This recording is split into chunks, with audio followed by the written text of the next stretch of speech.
amavuta yamanutse he ku bwano atemba nuvuga ngo yamanutse acibwumva ni mu ruhanga mu maso kugira ngo abone neza mu mazuru kugira ngo amenye iby'umwuka umunwa kugira ngo yezwe bijya no ku bwano haleluya noneho ngo bijya byagera ku mutima biraweza bijya kunda bihatunganya biramanuka bikemurana ryabanga ryo hepfo kuko hari abantu bagira akanwa keza hasi badakijijwe cyangwa se amavuta akagarukira ku mutwe.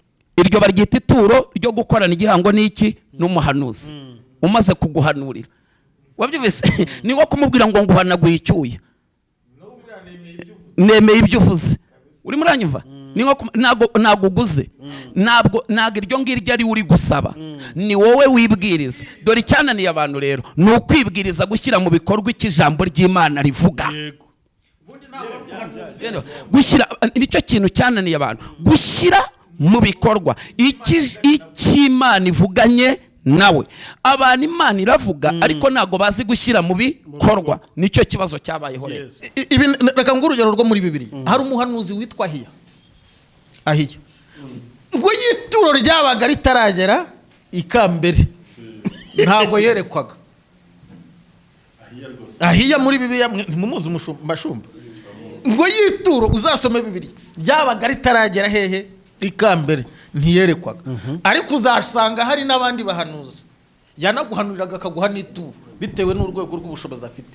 Urajya kwa Samweli urebe ukuntu yahanuriye Sawuli akamuha ukuguru n'iki n'ibyako kubera ko yari afite ubushobozi yari afite uburyo. Rero ikintu ndashaka ko twinjiramo cyane ni ibintu byo kujya guca imanza. Aho rero niho bitwereka yuko wavuganye n'Imana. Icyambere ni umuhanuzi mwabonanye. Yes. Uzamenya ute ko yasizwe? Kumenya ko yasizwe uzamubwirwa n'imvugo imuvamo. Umuntu wasizwe icyambere ararema. Icya kabiri nta intege abahanurira. Cya gatatu nta kintu atinya yakubwira n'indege utagira na moto kuko n'Imana yavuze. Ntabwo guhanurira arebye ukomeze. Yakubwira ko uzabyara umaze imyaka 40 nta gahinjugira. Nkuko abamarayika babwiye Sara ati umwaka utaha igihe nk'iki urabyara ati mwagabanije induru ko maze imyaka 45 ntazi imihango y'abakobwa. Turimo turajyana. Cya gatanu ntiyishyuza ubuhanuzi. Ariko se Jo ariko niyo wera ubyivugiye kandi ninjye babajije yowe nge ninjye babajije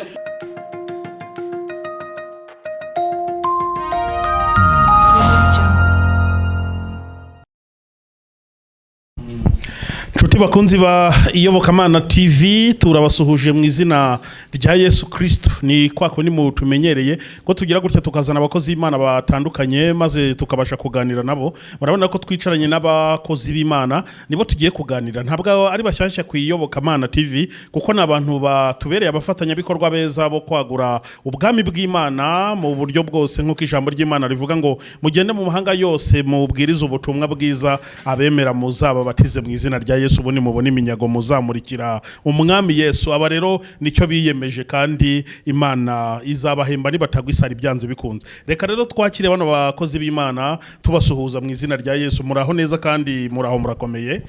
Muraho neza. Ikaze cyane ku Iyobokamana TV n'ubundi ni mu rugo nuko urugo rutakwise umushyitsi rutaba rukubashye n'ubundi muri abashyitsi mwambaye neza cyane mwabukereye rwose nk'abakozi b'Imana bagabura ibyayo kuko buryo hari imyambaro ushobora kubona umukozi w'Imana yambaye ugahita ubona yuko nibyo agiye kuvuga ari ibintu biri clear kandi bisobanutse. Biragaragara rero ko ibintu mugiye kuvuga ni ibintu biri buze cyane gufasha abantu. Reka dutangira no kwibwira abantu badukurikiye. Ngira ngo turahera hariya hagati urabona muri batatu tumuhagarariye ubutatu butagatifu kuntu tujye duhindura impande gutyo tugenda ibintu byose bigenda neza. Reka duhere hagati batwibwire ubundi dukomeze. Murakoze cyane nitwa Revera Pasteur Ernest Nyirindekwe. Imana ibaho umugisha. Amen. reka mutange na mikrofone ku ruhande. Nabaze Jean Baptiste ndi mu pasteur ndi kumwe n'umubyeyi wanjye nishimye ndabashuje mukomere. Amen. Ngewe ni Habimana François ndi mu pasteur by'umwihariko aba bombi ni inshuti zanjye ndi inshuti ya Ernest ataraba n'umushumba ndi n'inshuti kandi yantambabazi mujya mukunda kutubonana no mu buzima busanzwe dufite ukuntu tugenda tugirana inama. Yego cyane cyane rero mushumba banatubwira ati dore kugira ngere hano uko byagenze namwe mujye mu kirenge mu cyanjye. Imana duhana umugisha. Amen. Amen. Yes, mwabyumvishe rero bafite ukuntu bagenda bubahana mu byubahiro. Umwe ati uyu ni umubyeyi, undi ati ni Fashwa, ati ntambabazi turaziranye n'inshuti yanjye n'umujyanama wanjye mwiza kuko arandusha imyaka. Urumva ni bya bindi bavuga ngo ni ukwigira ku birenge by'abatubanjirije. Ernest nawe tuziranye akiri mu ishyamba iriya hirya kiri Dawidi. Oya nyine no urumva hari aho tubona aba yaraturutse ni bya bindi tuba tuvuga ntabwo abaye Ernest none ahagurya siko yahoze. Oya yahoze hari amateka hari ndabeshya abusho. Hari abantu wenda bajya babona umuntu kuri kamera bati yaje atera turuka hehe. Hari background ibintu urwego ariho yararukoreye. Ibyo afite ubu ngubu yarabivunikiye haba mu buryo bw'amasengesho haba mu buryo bundi butandukanye yarakoze cyane. Ntacyo wageraho utakoze. Ntabwo ari bya bindi bya giturumbutse ujya kubona ukabona umuntu n'umuhanuzi ntaho mumuzi ntaho donc nta mateka abafite ukuntu yabyubatse. Nta general ubaho adafite amateka. Niko bimeze. Ngira ngo Ernest afite oya nanjye shaka kumufasha mikoro n'umushinga. Ngira ngo François niwe ndi buhereho kiganiro twakoranye vraiment ndishimye. Kuko hanze hari abantu bavuga ibintu kibazo aho babivana ukahabura. Ugasanga ni ibitekerezo bidashingiye kuri Bibiliya kandi byose bidashingiye kuri Bibiliya burya. Ari ibitekerezo by'umuntu kandi birasenyuka. Imana rero muha umugisha. Ikindi ni umugabo utagira ishyari. Umugabo ukunda abantu b'Imana. Amen. Umugabo ushaka ko abantu bakizwa. Ibyo rero muri kumwe umva ubuguwe neza mu mubiri. Ko amakuru mfite yizewe. Burya ubushuti ni iki? Ubushuti si uko ndari wawe, si ukumpa, si ukungaburira. Ubushuti ni uko wemera amahame yanjye. Niko bimeze. Nemera amahame yawe rero. Kandi gato ntababeshye aba bashumba iyo ndi kumwe nabo hari ikintu mbakundira. Ubundi buzima bwanjye nkunda gushakamwe abantu imbaraga kuruta intege nke zabo. Kubashakamo ibyiza kuruta gushakamo amakosa. Kuko ubwanjye nemera ko ndi umunyantege nkeya kurusha abandi. Abantu banshatsemo intege nke nyinshi bazibona. Bazibona cyane. Kuko umuntu wese agira aho afite imbaraga akagira naho agira intege nkeya. Niyo mpamvu umuntu agira ukuboko akoreramo. Hari ukuboko kw'ibumoso kw'intege nke n'ukuboko kw'iburyo kw'imbaraga nkuko mwene data yageze abyigishaho rimwe. Narabikurikiye cyane kandi ugira ngo zinya ngukurikira. Buriya ari imyaka ugeramo hari abantu ari ibiganiro nkurikira hari n'ibindi mbonanga cyane cyane hari ibintu by'amatiku ndatambuka mba mbona I lose my time mba mbona ari ugutakaza igihe cyanjye. Ariko nabariya wenda baba bameze kuriya suko ntabubaha. Ndushaho gushaka ibyiza cyane muri bo kuruta kubashakamo intege nkeya. No rero nari ngiye kuvuga bene data nubwo ntaje kubwiriza umuntu ariko njyewe bwa mbere duhure na Ernest bwa mbere ndabyibuka. Urumva twahuriye mu murimo w'Imana ariko uburyo yanyakiriye byatumye mbaza umushumba w'aho hantu ndamubaza nti uriya muntu ninde. Umuntu wanyakiriye ukunda abantu kugera kuri rwa rwego. Urumva arangije aranaduherekeza. Ubwo hari byinshi ndashatse kuvuga. Iyo mvuze guherekeza abakozi b'Imana bahita bumva icyo umuntu avuze. Araduherekeza bituma mba interested mfatana nimero ye. Ndavuga nti uyu muntu numva nkeneye kuzahura nawe atari ku rusengero tukamenyana. Duhuye nawe nabonye ari umugabo w'Imana. ni umugabo urwana ishyaka ry'abakozi b'Imana ku rwego rwose udashobora kumva. niko bimeze nanjye ndabizi ndi umunyamakuru. Ubwo hari byinshi ntavuga tuzavugira uti kamera Joel nzakubwira. Noneho rero nta mbabazi, ni umugabo wuzuye ubwenge bw'Imana, usibye no kuba turuta no mu myaka, urumva afite ibintu byinshi tumwigiraho, afite ubuhanga, afite ubumenyi, afite experience y'ubuzima busanzwe, afite na experience nk'umuntu wabaye umushumba yo mu murimo w'Imana muri ADP. So, Imana imuha umugisha, mwigiraho byinshi. Uriya yavuga ari mutipe navuga bajya gukunda kunyigisha, akambwira ngo uko uhondwa mba ndeba. Yabaga mbwiye ikintu gikomeye. Donc namureraga mu buryo bw'umwuka, akambwira ngo aho utsikiye menya ko iyo umuntu ahageze yitonda. Ambwira ati uko uhondwa mba ndeba, aho utsikira mba mpabona. Rero umushumba mwigiraho byinshi. No mu buzima busanzwe turi out kamera, magambo abambwira, inama bangira, kambwira ati dore urimo bimeze gutya na gutya. Imana imuha umugisha. Amen.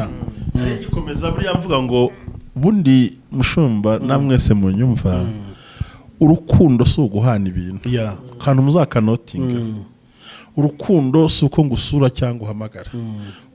Kuba ngukunda nuko nubaha amahame yawe, nkubaha ibitekerezo byawe, kandi sinjye gushaka mwikosa, wowe ngashaka nk'ibikubaka, ibigusenya nkarwana nabyo ngo bitagusenya. Izo rero ni karakiteri umushumba wacu afite. Ni umuntu kubaka mu ntege nke zawe, akakubaka mu bitekerezo, kandi akanakubaka mu buryo bw'umubiri. Ikindi muziho ntiyarya wenyine, abona ushonje. Njyewe ndanabivuga se, agiye kubivuga birantwara icy'ubundi rwose pese, uko nabuze amakositime ndanayafite, ariko yigize ngura kositime ndishima. Ntabyo namuvugishije, ntabyo namubwiye, gusa yumva arankunze bitewe n'iki, kubera ko twakoranye umuntu. Kandi ikintu gikomeye, ikintu kishimisha abadukurikiye kuyoboka Imana, ntabwo turi mu matorero amwe, ariko reba bwabo umwe. Ibi rero nibyo Kristo yashaka, ariko abantu banze ko biza. Nje ndi mu itorero X, uhari mu itorero Y, undi ari mu itorero rindi, turi batatu ariko duhuje kuko tuzi ko umwami ari umwe. Itorero ari rimwe, ijuru ari rimwe, n'umwanzi wacu ari umwe. Urumva rero ikintu shitani yamennye ni izo mbaraga z'ubumwe. Aho naboneye muri umushumba Ernest ngo mere nka wa mugore wavuze ngo mbonera imbabazi imbere yawe, aho humva narwanya ibyo agezeho, kandi ibyo agezeho nakamubajije. Niyo mpamvu ngiye nyakuba mushumba icyo namukundi cyangwa babwire imitima dukomeza cyo kiganiro wenda hari cyo wateguye. Ubundi ngewe nta muntu nzi mu mwanya wo kuganira nawe, ariko umuntu muhakanya gahanije n'imitekerereze ye. Kuko niba twicaye tukavuga Imana, tukavuga umwuka wera, tukavuga amavuta ari bumanuke, umwuka amanuke, tugwiza imbaraga. Rero abantu bamara igihe bavuga ibintu bidafite gahunda, ntabwo turi abanyapolitike twebwe. So rero nikinkundira abashumba kwita ku bakene, kwita ku babaye. Hari umuntu wambwiye ejo ati passport, ntabwo yarazi ko nzi mushumba Ernest, atuzi ko passport Ernest yayimpaye. Undi ati wamuretse, ati yanguriye igitenge, ati giye mureke nahe ntabura. Urumva iyo mirimo ntabwo abantu bagiye batwumva. Niba muvuga amafuti yo hanze, ibyiza byo tuzabiceceke. So Imana ibaho umugisha. Rega ni aba topic, reka mvuga akantu gato. Nimba hari abantu bari menyihanganire baza ku makamera, aho kuvuga ibyiza by'abandi bakaza kuvuga ibibi, kuki twe uyu munsi tutaza hano tuvuga ibyiza by'abantu? Mu by'ukuri kandi akanwa kanjye nsabye Imana ntikazegere kubatsa abantu, ntikazasohokemo ibyo gusenya abandi. No kuri akanwa kacu turamugani mushumba avuze ikintu kiza avuga ati twebwe turabakozi b'Imana, n'akanwa kacu kakwiye gusohokamo iby'Imana. Ntago hakwiye gusohokamo ngo ariko gushubuni ngo nabonye François ngo inkweto ye yahengamye ngo nuko ngo amanutse ngo aranyerera. Mu by'ukuri stress abantu bafite hano hanze niki biri bubwungure, hari urwego rumwe rubavanaho ngo bibagezeho. Rega ugifite mikoro y'umumaro kure nta kibazo kirahagera genda. Yaravuze ngo ni muhumuriza abantu banjye, mubabwire ibyururutse iki imitima. mubwirane zaburi n'ibihimbano ntuzakine ko n'ibyaha byo babihaniwe kangahe kabiri. Amina. Mukomeze amaboko asukuma, mukomeze amaboko atendebutse, mushyigikire buri muntu wese. Yego. Aho rero niho duhagaze. Haleluya. Imana ibahe umugisha. Ariko iryo jambo rikomeze kuba tutari mu matorero amwe ariko tukagirana bwabo. Imana ishimwe. Kristo yashaka. Okay. muri make nk'uko abivuze Yesu we, turi mu madini nagiye gufashwa. Haleluya. Amen.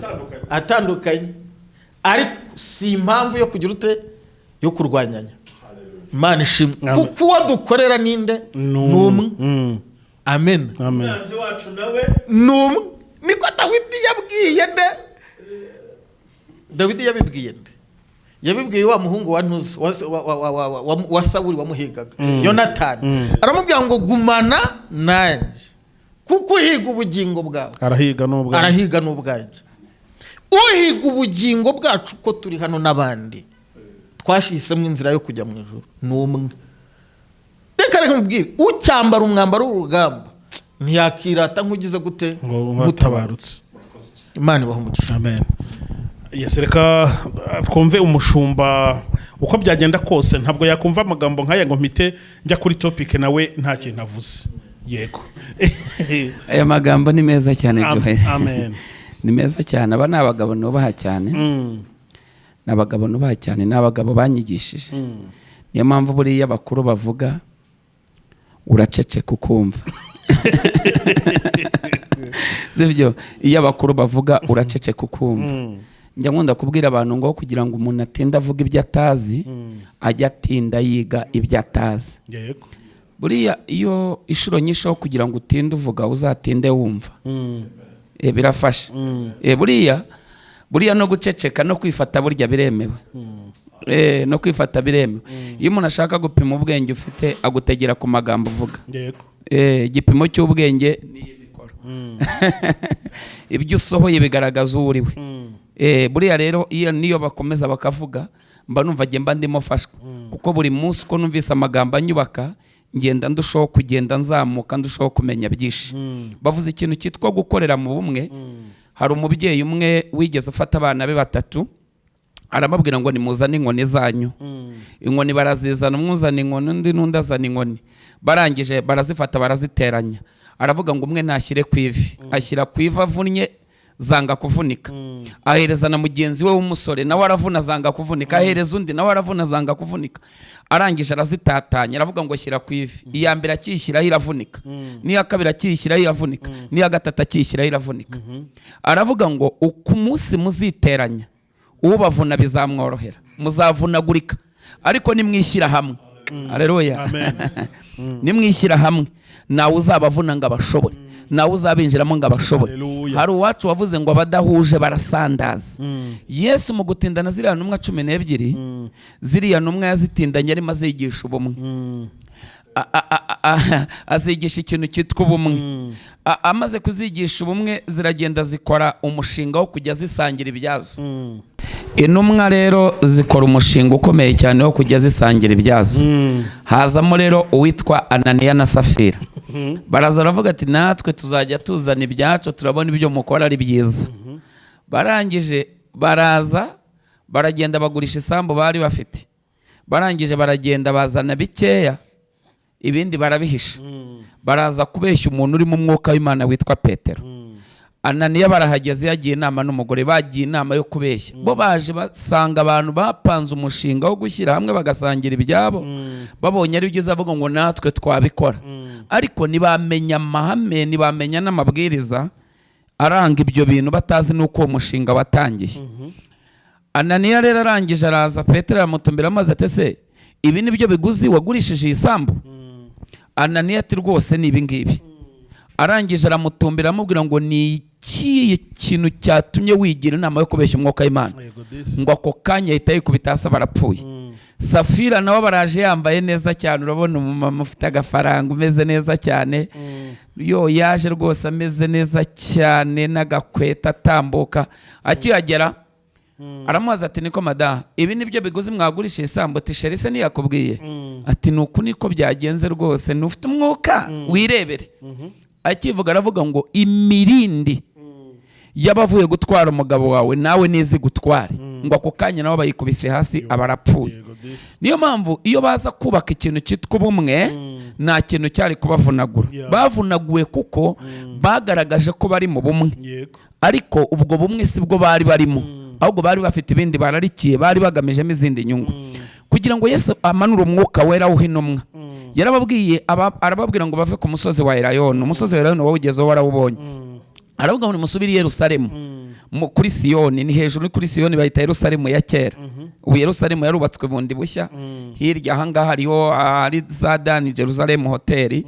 Noneho ruguru aho ngaho muri Yerusalemu ahantu bagiye ni hejuru y'imva ya Dawidi. Uribuka ko Petero yari yuzuye umwuka wera, uribuka amagambo yavuze bamaze kuzura umwuka wera bari mu cyumba cyo hejuru. Yaravuze ngo Dawidi muvuga nawe yahanuye umwami wanjye. Aravuga ngo nabonye umwami wanjye. Ngo Dawidi yarapfuye, ngo ntago yigeze azuka, ngo ariko uyu we tubabwira. Haleluya. Ngo yarapfuye arazuka. Amen, amen, amen. Nibwo yamuvuze avuga ngo ndetse n'igituro cye ngo kiri hano munsi ahangaha munsi y'inzu. Icyumba cyo hejuru rero cyubatse hejuru y'imva ya Dawidi. Nk'uko bavuga ngo ni icyumba cyo hejuru wakigezemo abonye ko ari etaje. Ni etaje icyumba cyo hejuru. Ni ukuvuga ngo kugira ngo abaho umwuka wera, yarababwiye ngo nimugende mushyire hamwe. Baragenda barikingirana, bari 120. Haleluya. Bari 120 baragenda barikingirana. Bakimara kwikingirana barangije bahuza iki? Bahuza umutima. Haleluya. Ku munsi wa 10 wiyongera ku munsi wa 40, kuko Kristo amaze kuzuka amaze iminsi 40 agenda ku isi ari kumwe n'abapfuye bose yarabazuye. Matayo 27:51 amaze kuzuka yinjirana nabo mu murwa Yerusalemu. Urumva? Noneho ufashe wa munsi ya minsi 10 bamaze mu cyumba cyo hejuru kongera iminsi 40 iraba iminsi 50, niyo yuzuza Pentecost. Cyajya ujya kumva ngo ku munsi wa Pentecost usoye ni umunsi wa 50. Haleluya. Bari bashyize hamwe bahuje umutima, nawe utekereza wundi kibi, nawe ureba ngo ikori ry'umwenda rimeze nabi, nawe utsikira, nawe ureba ngo inkweto yahengamye. Bari bahuje umutima. Haleluya. Guhuza umutima. Bari bahuje umutima. Haleluya. Bamaze guhuza umutima ngo nuko Imana imanura ikiriri cy'umuriro, imanura icyo bita amavuta. Ariko reka tuvuge ku mavuta uyu munsi. Nubundi niyo topic. Munyemerere. Umva itufatiraho. Umva mabwe. Yego. Duhuze icyo bita 50. Duhuze 50. Tubabwire icyitwa itegeko ryicisha. Tubabwire n'amavuta azana ubuzima. Avuze ijambo numva nibutse irindi. Umunsi 50 nyakuba mushumba ibintu ukoze we ntabwo ubizi. Ubundi iyo minsi 50 nayivuga mu buryo bubiri. Yes. Burya mu butayu muri Sinayi Mose azamuka umusozi yamaze iminsi 40. Imana imuha amategeko, aramanuka agera ku nkambi mu munsi wa 50. Yego. Ageze mu munsi wa 50 kubera kudasenga no kudahuza amena amategeko, uwo munsi hapfa 3,000. Yego this. Kandi hari kuri Pentecost ku munsi w'umuganuro. Ihwanye n'iminsi Yesu yazutse ngo 40 abonekera abantu, kuwa 40 ajya mu ijuru, kuwa 50 uhuye n'umwe wa Mose, aho kugira ngo hamanuke itegeko ryica, hamanura amavuta akiza. Uwo munsi hakiza 3,000. Rando sirima. Aho wakumvise inyuguti zicisha zishe 3,000 ku munsi. Ariko nkubwire Imana burya bajya bavuga ngo abasifuzi nyambare bango uhagarara haraho umupira warengeye, nayo Imana izi gukosora ibintu aho byakosamiye. Kuko orone misa turavuga amavuta. Ariko nagira ukantu ngatsindagire n'abadukurikiye ntituvuga ibintu twatoraguye biri muri Bibiliya. Kuba Mose yazamutse umusozi amara amajoro 40 n'iminsi 40, Imana imuha amategeko. Yego. Kandi yari avuye mu ijuru. Ariho Yesu yavuze ngo abambanjirize bose barabajura n'abanyazi. Ubundi abamubanjirije ni dayimoni na Satani bavuye mu ijuru bwa mbere. Ubwa kabiri na amategeko. Akigera mu nkambi kubera ko nta umwe no kudahuza ku munsi wa 50 arabica 3,000 barabishyingura. Yego disi. Uwakurikiye ni Kristo waje. Haleluya. Ari Betelehemu urahibuka. Muri wa muvura harya hafi. Tuvuye ku musozi twa Betsawuri imbere. Musozi w'imitsimo y'intambara handi twahasobanura. Ngo nibwo hongeye kumva ijwi ry'Imana ngo none icyubahiro. Abamarika baririmba. Kibi cy'Imana n'amahoro abe kubo yishimira. Kuko abaje mbere Satani n'amategeko ntago icyubahiro cyagaragaye. Noneho Yesu avutse ngo nibwo abamarayika bavuze bagiye kutabwira ibintu bine bikomeye. Ubundi ibintu bine bikomeye byavuye mu ijuru, hasigaye noneho twe kujya mu ijuru. Nta kindi bategereza cyazazana. Noneho arangije ngo icyubahiro kibe cy'Imana mwisa amahoro abe kubona igira guti yishimira. Iratuza. Yesu rero avuga ati icyaba cyiza nuko ngenda. Nyuma yanjye hari izindi mbaraga nshaka kuzabahereza. Ariko kondisiyo mube bamwe. Muhuje ni hazaza. Noneho Yesu amaze kujya mu ijuru ku munsi wa 50 ariyo minsi 10 aramaze aho ngaho, ihura n'10 Mose yamanutse ku musozi bigahura na 50 ngo umwuka amanutse. Nuvuga ngo noneho umwuka wundi ibisigaye hari ukuza umwuka wera, ibisigaye nta bindi bizamanuka usibye ibisubizo, ahasigaye nke tuzazamuka tujya mu ijuru. Haleluya.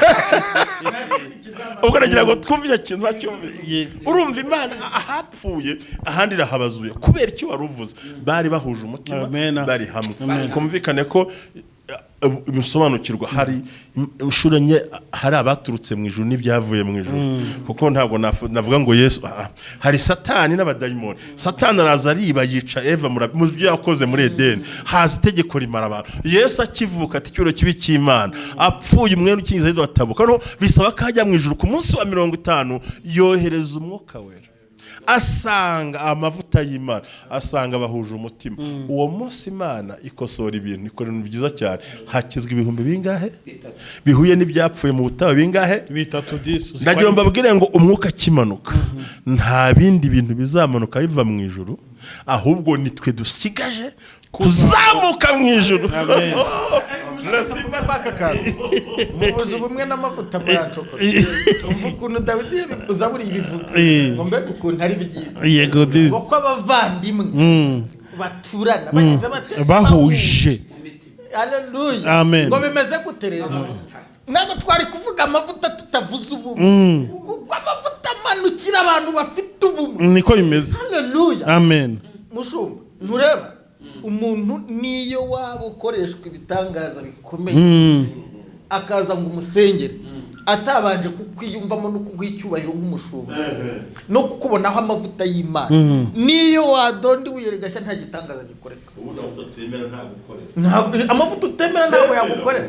Amavuta udashyigikira yagukorera ate? Yasuzuma ugiye kuyasuzuma. Nibishobora. Yagusuzuma mbere y'uko ugiye kuraka amavuta. Ngo reka ndego François bavuga. Ngo reka ndebe Ernest bavuga. Kuyasuzuma ubwabo babayapima. Yamenya aho. Ngo reka njye kureba ko ibyo bahanuye ngo ari ukuri. Amavuta gacika amavuta nta cicika. Kuvuga ngo amavuta rero kugira amanuka nuko abaru ngo bimeze iyo bavandimwe ngo baturana bahuje ngo bimeze. Haleluya. Amen. Kugira ngo ububyutse buze mu itorero, kugira ngo ububyutse buze mu bantu b'Imana, nuko abanza kuboneka iki? Ubumwe. Imana ishimwe. Nuko abanza kuboneka iki? Ubumwe. Ntabwo amavuta ashobora kumanuka hatari ubumwe. Ngo iyo bahuje ngo bimeze nk'amavuta yasutswe ku mutwe wande wa Aroni, ngo akamanukira ku myenda ye, ngo akagira gute, ngo akasoza no ku misozo. Avuze ku bugano Yatembe mu bugano. ntabwo yacuze ku mutwe. Hano mikoro iranyegereye. Yamanutse ku bugano. Ego Icyo bita ubugano. ubugano Ntabwo yamanutse aho. Amavuta yamanutse he? ku bugano atemba. Nuvuga ngo yamanutse ubwo ni mu ruhanga, yego mu maso kugira ngo abone neza, yego mu mazuru yego kugira ngo amenye iby'umwuka, umunwa kugira ngo yezwe, bijya no ku bwanwa. no ku bwanwa. Haleluya. Icyo bita ubwanwa. Yego. None se umuntu baravuga ngo ahatari ubwana haza iki? Ubwanwa. Yego. Noneho ngo bijya byagera ku mutima, biraweza, bijya kunda, bihatunganya, biramanuka, bikemurana ryabanga ryo hepfo.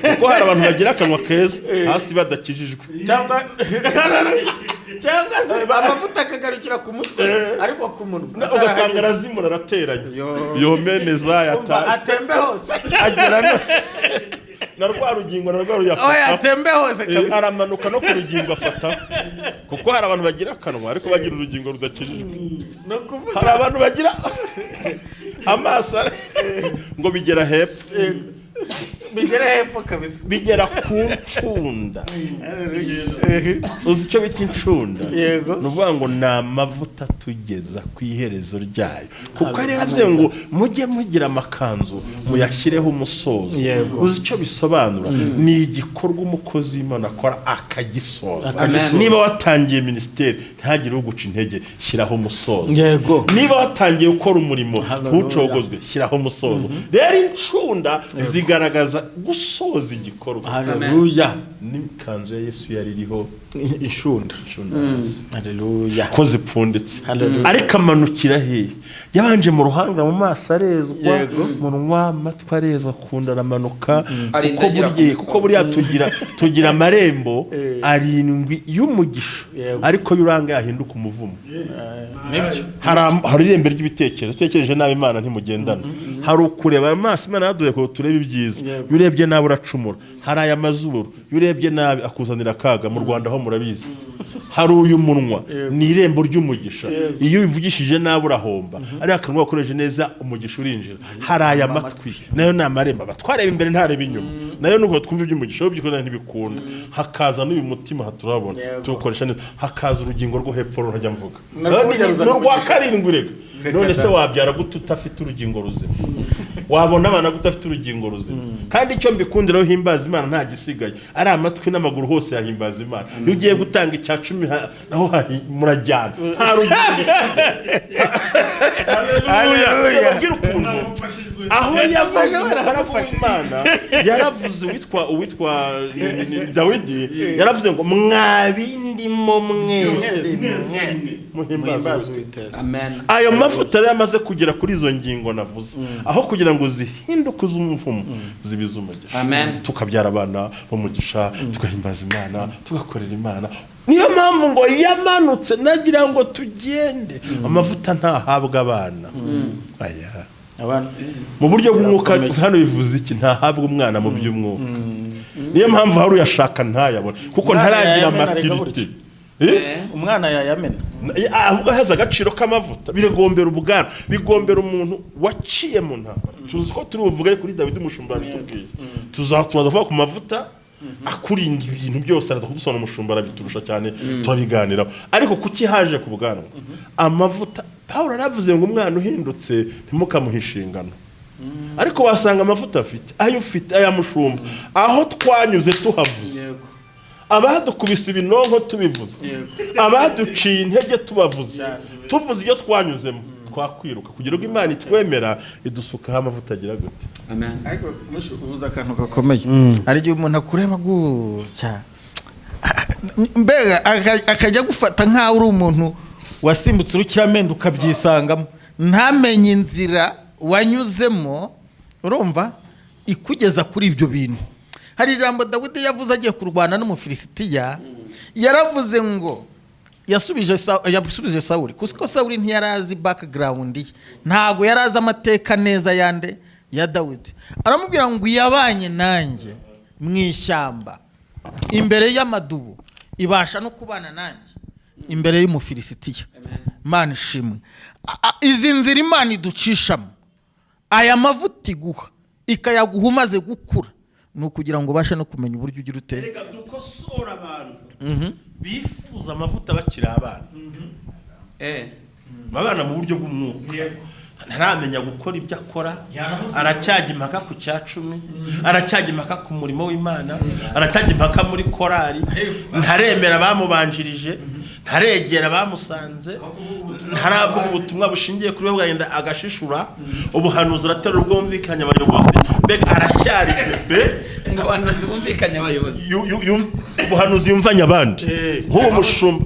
Hari abantu bazi kaza kwa Ernest akumva ibyo Ernest ahanuye, akagenda nawe yagera ahandi akabisubiramo, kubera ko umushumba Ernest ntabwo ari buze mu rusengero ndimo, nuvuga ngo icyo gihe abuhanuraho badahari Imana ikabibona ite? nta kibikoraho niba bandi bapfunyikira ntibinasohore abantu bakivumbura. Imana buriya ni umubyeyi. Uretse tuvuga abantu bose ibyo abantu bakiriye niko byasohoye. Hari umuntu yabibaza ngo ngenga igihe Imana yavugiye ngo ntibiraza. Ntago wavuganye n'Imana, ndamubwiye ko ariyo yavuze, ahubwo n'abantu ko biravuze ngo bibana ubuhanuzi.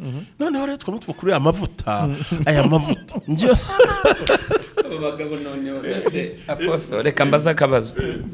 Niba urumva iyo tuganiriye gutya nk'iki kiganiro tukaganira gutya buriya igihe abantu tubasigira ikibazo bakavuga ati none se nzabwirwa n'iki niba bino koko urumva nzabwirwa n'iki niba koko bino nahanuriwe niba ari Imana yavuze cyangwa atari. Ubu rero mugiye kutumara impungenge ubwo genda babarije kuko nanjye mfite amasezerano njyewe urabizi nkunda abakozi Imana mbashaka nanjye kumva igihe ni umuntu upinga abahanuzi igihe sindi kumwe nawe njye mbashaka kwiyumvira ikintu Imana ivuze n'ubu ngiriye ubuntu mwibahishuriye ibahishuriye igihe mwanyebwirira kuko jyewe Imana ivuganye nanjye mba numva ndimo ngenda nongererwa kurama sibyo nkunda ijwi ry'Imana cyane. Noneho abantu benshi cyane bicaranye amakuru umwe muravuga ati hari icyo yamvuzeho turabwirwa n'iki niba icyo koko yamuvuzeho niba ari cyo tubwira ibintu biranga niyo watubwira na bitanu biranga bigaragaza yuko ari Imana ivuze. Iki kibazo ni ikibazo gikomeye ariko kinoroshye mushumba. Ubundi ikibazo sabahanuye, ikibazo ni uwahanuriwe. Buriya isi yose iriho amazi. Wajya muri Nyabarongo hari amazi, Nyabugogo hari amazi, naye wasa nayo cyangwa wasake nayo ifata y'amazi ikayatunganya ikayaha abantu ari meza. Wa muntu uhanurirwa ese koko yasanze wa muntu wasizwe, wa muntu ufite ya mavuta? Banza untega amatwi kuko ujye twigisha ngo iyo ushaka kugira ngo imikasi icike uraza kunyibutsa umubare wose nkiwibuka nugusanga oya hari umukasi yavuze kumenya uwasizwe nicyo yasigiwe. Uri muranyumva? Aho rero niho bitwereka yuko wavuganye n'Imana. Icyambere ni umuhanuzi mwabonanye. Yes. Uzamenya ute ko yasizwe? Kumenya ko yasizwe uzamubwirwa n'imvugo imuvamo. Umuntu wasizwe icyambere ararema.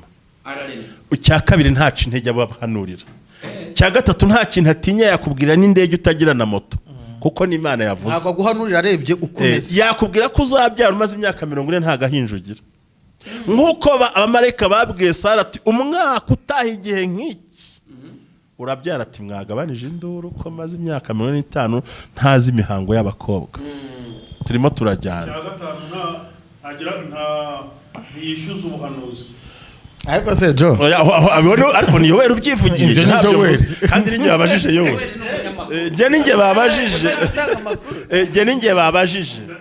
ninjye babajije reka nsubize icya gatanu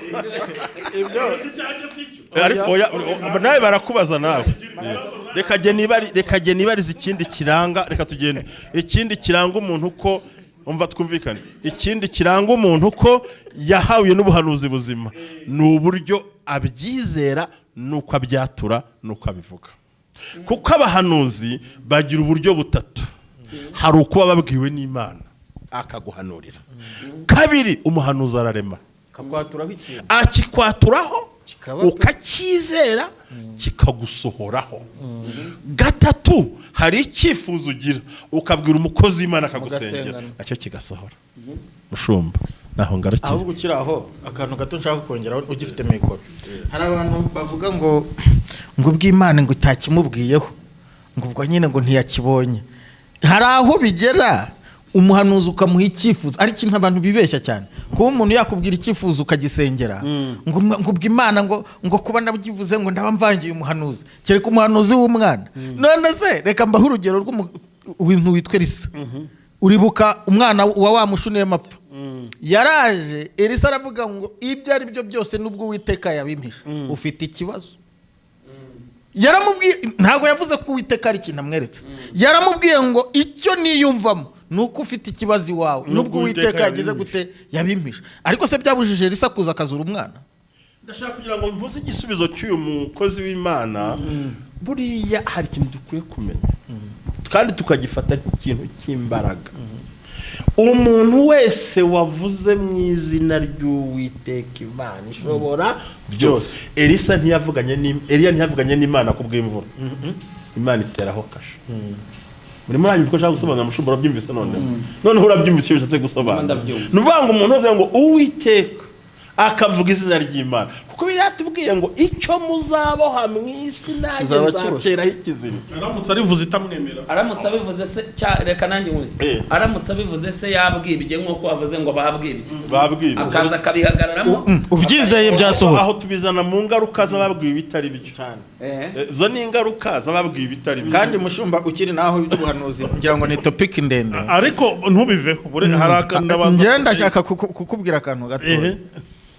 Nk'uko umushumba bivuze hari ikintu yanabisobanuye bihagije cyane, sinshaka no kugera kujyamo cyane, ariko akantu gato nshaka kuvugaho gatoya nuko avuze ngo nuhanurirwa tubanze tubyemere ko nawe abigira mu iki uruhare runini cyane kugira ngo ibyo abwiwe bigire bite bisohore, kubera ko usibye no kuba wahanuriwe niyo wafata Bibiliya. Urumva ngewe nzi ahantu hamwe nari ndi kubwiriza ijambo ry'Imana, none ndi kubwiriza ijambo ry'Imana rivuga imbaraga z'Imana. Umuntu umwe wari urimo arwaye mu iteraniro yizera ko izo mbaraga ziri bumugeraho zikamukiza uburwayi yari arwaye. Sinegeze muhanurira, sinegeze muto, we yizeye ko ijambo ndi kubwiriza ribukora igitangaza.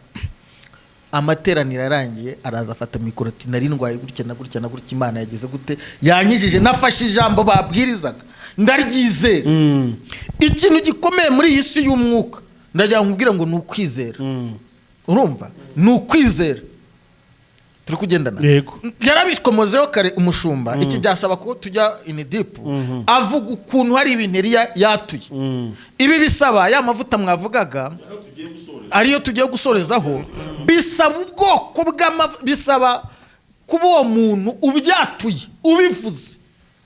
Ni urwego rw'amavuta ageze gute ageze ubwo dukorana nayo, bisaba ko abakorana nayo. We ntagikorera Imana ahubwo akorana nayo. Arabwira ati Imana iyi nzu yigire gutya ikigire gutya. Niyo mpamvu abahanuzi benshi bahanura ntibisohore, akabona uvuga ngo ndagutegetse nubwo nta nijwi nta nubwo nta n'ikimana yambwiye, shingiye ku mavuta yampaye haguruka. Undi yabikora ati ntahaguruka. None zubu ushaka kuzana umuntu abantu bamaze icyumweru ukwezi basengera dayimoni biyiriza ubusa yaranze, undi agitunguka hariya abadayimoni bakabweje gutya baramwirukana. Ubundi ntabwo basengera dayimoni, baramwirukana dayimoni ntaho yajya ahubwo baramwirukana dayimoni uhagarara mu butware. Ikintu ushaka kuvuga aho ngaho nk'uko umushumba yarabivuze, bisaba urwego rw'amavuta. Hari ubitwaye cyo yarabisobanuye za dimension z'amavuta, inzego zitandukanye z'amavuta. Hari amavuta ugeramo imitekerereze yawe, icyo gihe bisaba ko yavuze ijambo rivuga ngo gukorana n'Imana no gukorera Imana. Uba wararenze urwego rwo gukorera Imana, Imana yarakugiriye icyizere, ajya umuntu aba umukozi wawe bikagera ku rwego mukorana none hatakira umukozi wawe, ukamuhamo shares, ukamuhamo imigabane muri business zawe. Urwo rwego rero ruba rufite imitekerereze ihwanye n'uko Imana itekereza. Nibuka wa mugabo watikuye icumu b'abantu basambanaga mu iteraniro yitwa Fenias. Imana yaravuze ngo ukoze icyo nanjye nendaga kugira gute gukora kuzikora ibyo kugera kuri level. Reka ngarukira none hari ndabaza umushumba mbere wenda yuko umushumba akomeza, ndabaza kuki kondisiyo yanjye mu kibazo Reverend Ernest yabaje yanzwe cyangwa yatewe. Ubwo ndabaza ese ubundi ni ngombwa ko umuhanuzi mbere yuko ahanura, ubwo ndavuga mbere nyuma sinshaka byo n'ujane mu bivuga, abanza gushyiraho kondisiyo abantu bagomba yo kuba ngo kugira ngo uhanure. reka icyo ngisubize Ehe. reka mwe kwanduza umushumba reka icyo ngisubize reka nkikubwire icyo kimaze iminsi gikurura impaka n'abantu benshi babimbaza ngo ariko ngo ibintu by'amaturo ngo abahanuzi bagusaba igitambo n'ibikinire mbere buretse swanze nkurikira ntuvuge nyuma oya nkurikira yego ibyo bya mbere na nyuma sinzi ibyo ni imibare n'imvugo umuntu ashatse gukoresha ubundi hari ubuntu bw'ubutiku bwacu Imana itajya yinjiramo hari ubuntu bw'ubutiku n'ukuri hari ubuntu bw'ubutiku bugarukira hagati yacu Imana itarimo ntabwo Imana yivanga mu masosi yose ni terime nkoresheje twakoreshaga ku ishuri ngivuga ngo izo sosi zawe sinshaka kuzijyamo hari ikintu kimutumva ubanza unkurikira turi kugendana twemere ko abantu bose mu isi benshi baharanira inyungu zabo buri wese aba arwanira inyungu ze icyo mvuze uracyumva ndi kucyumva mubyeyi turi mu isi ya intere turi mu isi ya kapitalisme turi mu isi aho buri muntu wese ashaka inyungu iz'abandi ntaziteho icyo uracyumva first one yego iyo rero reka ngo urugero rwo muri Bibiliya hari umuhanuzi witwa Ahiya ngo yituro ryabaga ritaragera ikambere ntabwo yerekwaga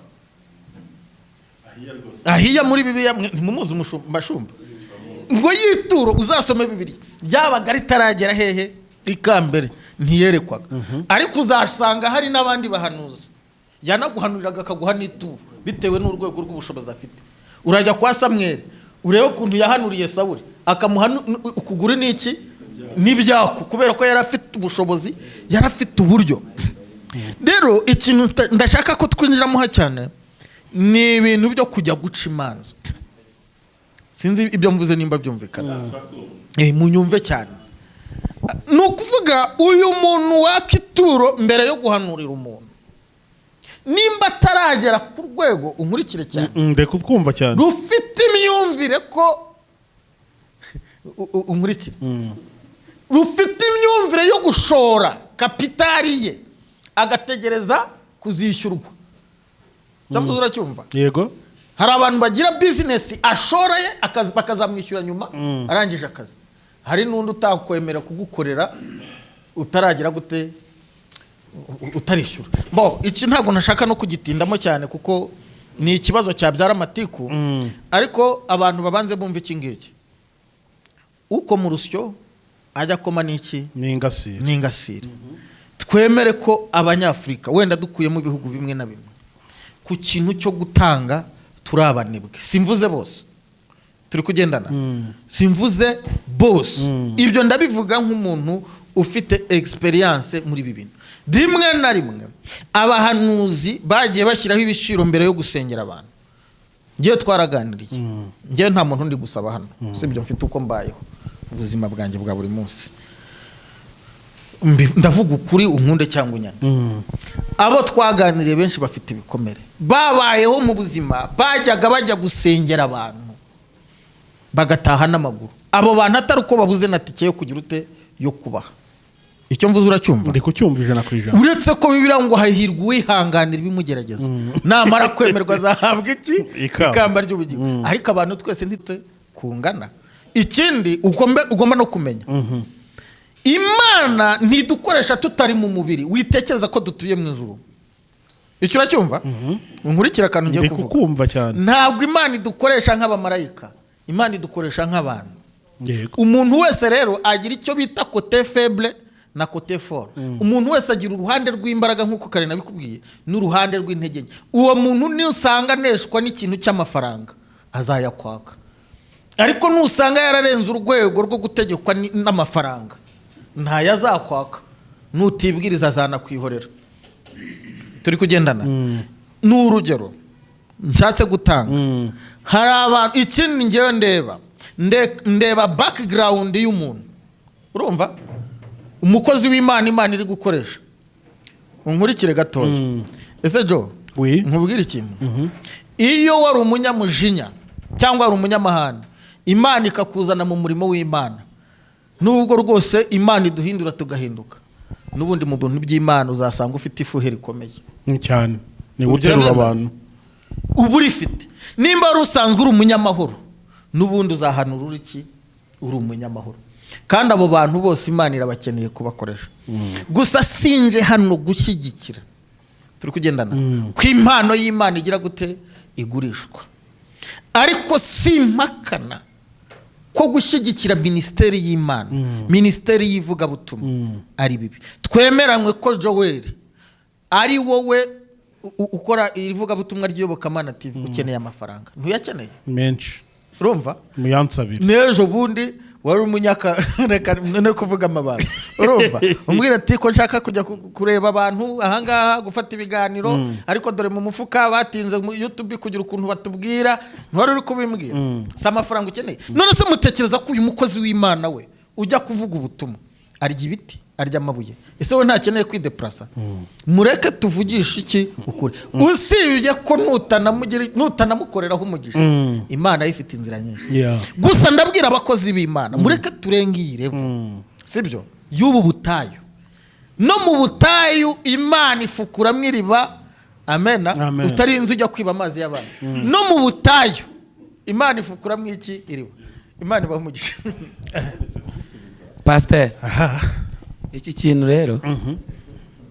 mwagitinzemo giki sinjyana na gitinda ubundi genda wabizi ko nigisha inyigisho zo kubohoka ubundi ninda dukwiye gutinda twigisha abantu mu gutinda twigisha abantu hari ikintu navuze ko ndimo mbariza abantu badukurikiye batari kuri no kamera hari igihe rimwe na rimwe burya mwarimu akesha kubaza ikibazo afite igisubizo jye nabarizaga abandi bantu basubije ndanyurwa ariko nanjye hari akandi kantu nongera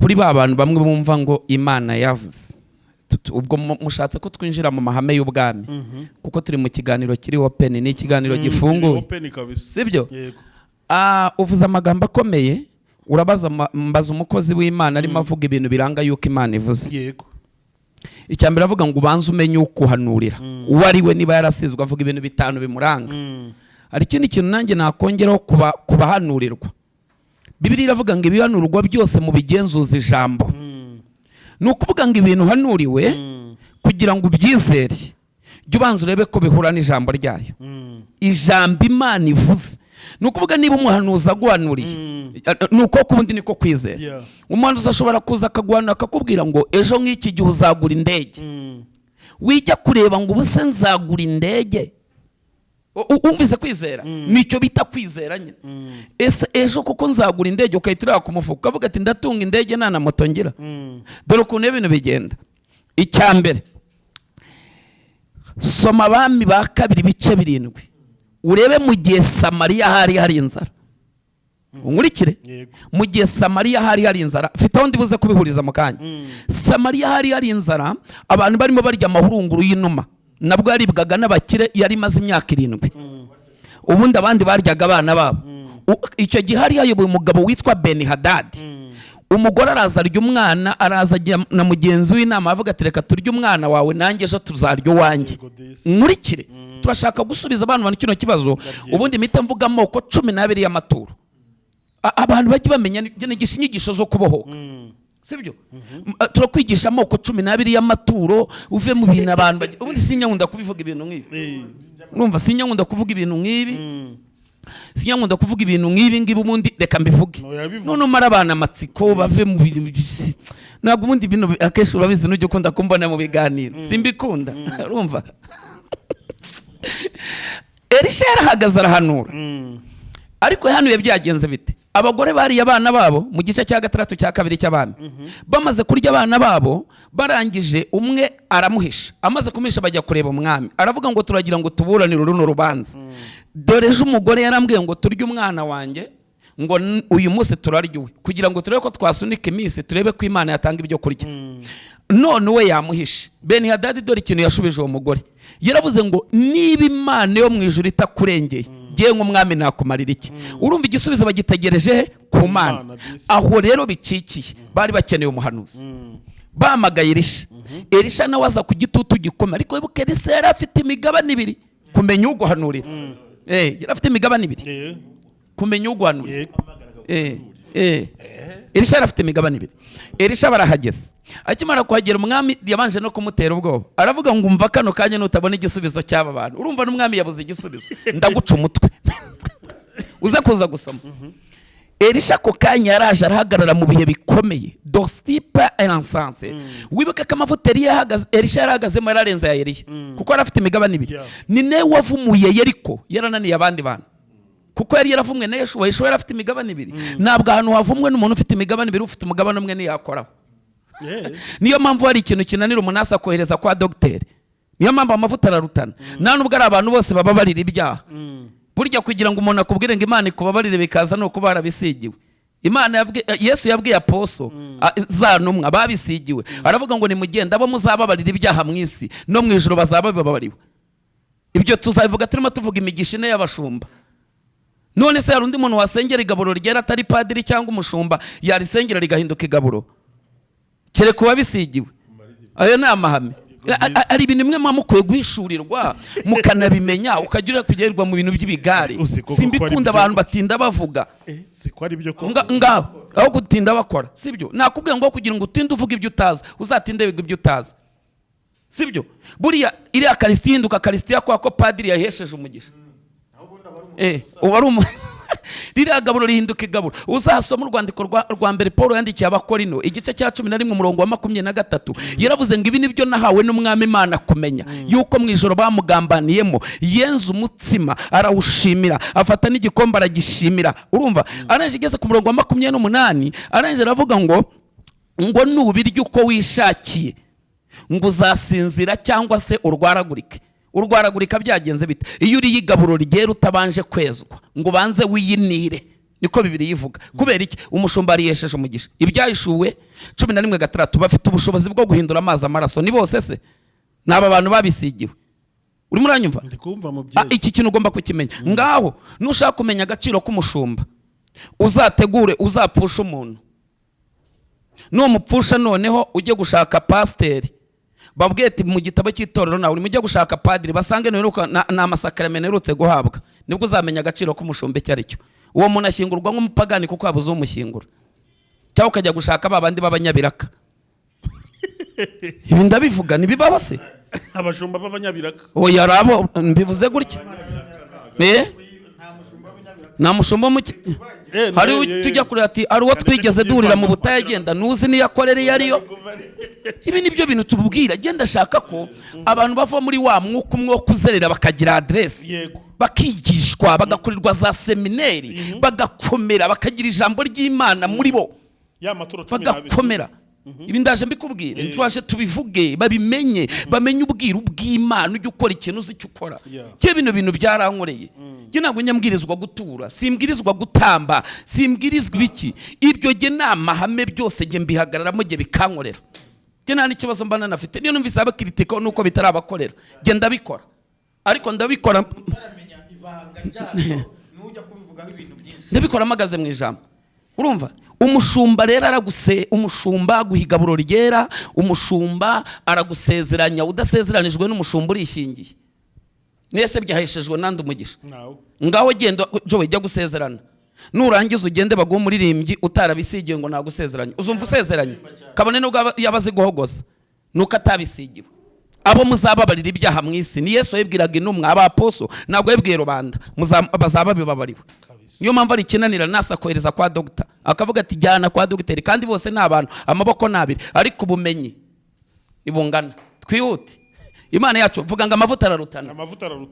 Elisha rero yahumanuye Yeriko kubera ko yari afite imigabane ibiri. Yakobo 5:17 yari yari umuntu umeze nkatwe, asaba cyane ko imvura itagwa. Imvura imara imyaka 3 n'amezi 6 itagwa, arongera arasenga. Ariko uko gusenga nawe amanura imvura, umbaza icyo yabanje gukora. Ajya guhagarika imvura ntiyatambye, ariko ajya kuyimanura yaratambye. Ibi nabyo ni ubundi bwiru. Yabanje gusana igicaniro. Wabaye ute? Yabanje gusana igicaniro, asana imiryango 12 ya Isirayeli yasenyutse, imvura ibona kugwa. Siko se byagenze, ajya kumanura umuriro se nusuko byagenze. Habaye iki? Reka twihute. Imana ihimbazwe.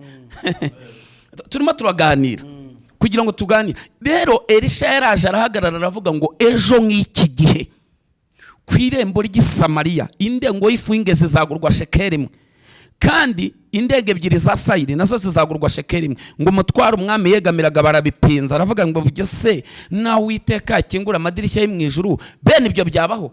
umva ukuntu yamushubije, yaramubwiye ngo ibyo uzabirebesha amaso ariko ntabwo uzabiryaho. Byarasohoye cyangwa ntabwo byasohoye? Icyo rero ni cya gihe uhanurira umuntu, wamara kumuhanurira akakubaza ngo ubuse umuntu umanuriye ngo ejo ngo nzishyura ideni, ubashingiye ku ki? Ntacyo dushingiyeho, dushingiye ku ijambo ry'Imana. Noneho rero soma imbaraga zayo, kuko hari ikindi kirere turimo, duhagaze mu cyimbo cya Imana yagahagaze. Sibyo? Ambasaderi w'Amerika atanze imihanda mu Rwanda nubwo atawe yavuganye n'ubuyobozi bwawo, kubera ko bamwohereje bamufitiye icyizere, byarangiye barayitanga. Wowe ikintu cyabuze abantu ni ukwizera. Noneho twebwe nta nubwo turi abambasaderi, turi abana mu rugo. Twebwe turi amaraso, uwadutumye turi umwe. Ubwo ni ubutware dufite, twebwe turi abana ntituri n'abagaragu. Ariko muzi ko mu ijuru tuzaba dufite agaciro gakomeye kurenza bariya abantu bo mu isezerano rya kera. Mu ijuru tuzaba turi abageni, ba Aburahamu bazaba batashye ubukwe, kuko twebwe twacunguwe n'amaraso ya Yesu. Abantu bari kuri iki kinyejana cya Yesu, turi kuri ingoma ya Yesu, turi abageni ba Kristo kuko twacunguwe n'amaraso. Haleluya, Imana yacu nihimbazwe. Twihute rero, tugiye gusobanura kuri iki kintu. Umuntu kugira ngo amenye ko Imana ivuganye nawe, nuko uzajya usoma niba guhanurira ngo umwaka utanga iki gihe, ukinjira mu itangiriro ukasoma igice cya 18 umurongo wa 13, ngo iki gihe cy'umwaka nikigaruka nzakugaruka Sara byara umuhungu. Uvuge ngo ke ndabihuza n'ijambo, wizerere muri uwo mwaka, utangira ukora ibyo ugomba gukora, kuko Yakobo yaravuze ngo kwizera kudafite imirimo kuba gupfuye. Ubihagarare murebe ko bitazasohora umwaka utaha nk'iki gihe. Icyo tukibuze nuko ibyo avuga bihura n'ijambo ryayo. Icya kabiri kiranga yuko Imana ivuze, nuko ivuganye nawe wumva umutima wawe uruhutse. Imana ivugana nawe ukumva nta mahoro aje, siyo? Iyo Imana ivuganye nawe uhita wumva amahoro mu mutima, kuko ni Imana, ijwi ryayo riratobora rikahita ryinjira. Ivugana nawe ngo ideni rya miliyari, ako kanya ukahita uruhuka, kandi ngo ejo nzaryishyura, ikaryishyura nta kintu ufite, umutima ukumva uhise uruhuka. Biri connected, bita byihuza. Eli yabwiye Ana, aramubwira ngo genda amahoro Imana yese guha icyo wayisabye. Yesu abwira umugabo ati ngwino turyamane, umutambyi yavuze, wahita ashyira mu bikorwa yumvaga umutima uruhutse, yasubiye yajyanye umwana. Kuri iki kintu cy'amaturo wavugaga, urumva Joel, nega amatwi ni wowe twavuganye. Iki kintu cy'amaturo rero wari urimo uvuga, warimo uvuga ngo mbese ngo abantu bajya guhanurira abantu bakabanza kubaca amafaranga. Pastor Fashwa yavuze ngo, yasobanuye aravuga ngo arabagiraga arababanzaga akavuga ngo simanura ari dahari, hari n'abaguhanuriraga bakaguhesha umugisha, hari n'abayangaga. Ibyo byose irya Namani yararyanze, Gihazi agiye kurifata arabemba. Noneho rero abantu benshi cyane bajya gufatira kuri Elisha, ngo ko Elisha yayanze ya Namani.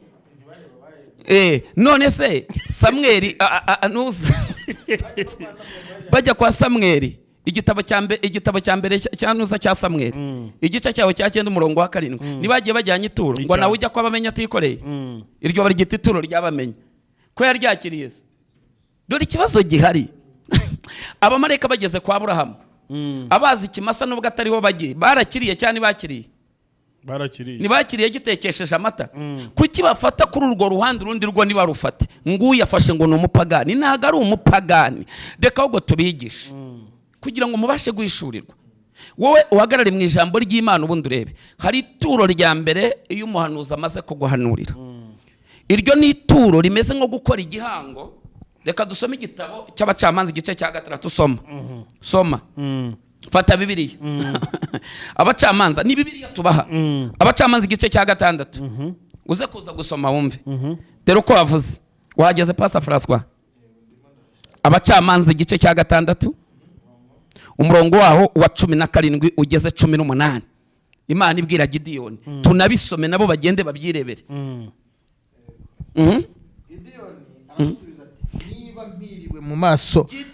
Aramusubiza ati niba mpiriwe mu maso yawe, nyereka ikimenyetso kimpamiriza ko ari wowe tuvuganye. Umurongo wa 18, pardo gatoya, uravuga ngo Gideyoni arangera aravuga ati ndakwinginze ntuva kugeza aho ndi bugarukire nkuzaniye ituro nkarishyira imbere yawe. Marayika aramusubiza ati ndaguma aha kugeza aho uri bugarukire. kugeza aho urizi yari amaze kumuhanurira uhereye ku murongo wa 15 amubwira ko ari azanesha abamediyani nk'unesha umuntu umwe. Arangije ahita azana iki? Ahita azana ituro. Abacamanza 13 uze kuza gusoma. Samusoni, Imana, marayika y'Imana amaze kubwira Manowa na Mukamanowa ko bazabyara iki? Umwana w'umuhungu nta cyuma cyogosha kizamugera ku mutwe. Baravuze ngo nuva ahangaha. Byari bitari byasohora, bari bagiye kubitegereza. Muha abantu Bibiliya, murirwa musobanura iki k'abantu Bibiliya. Babikora ni batabikora babyihorere. Hari abantu bahishuriwe bazi gukora.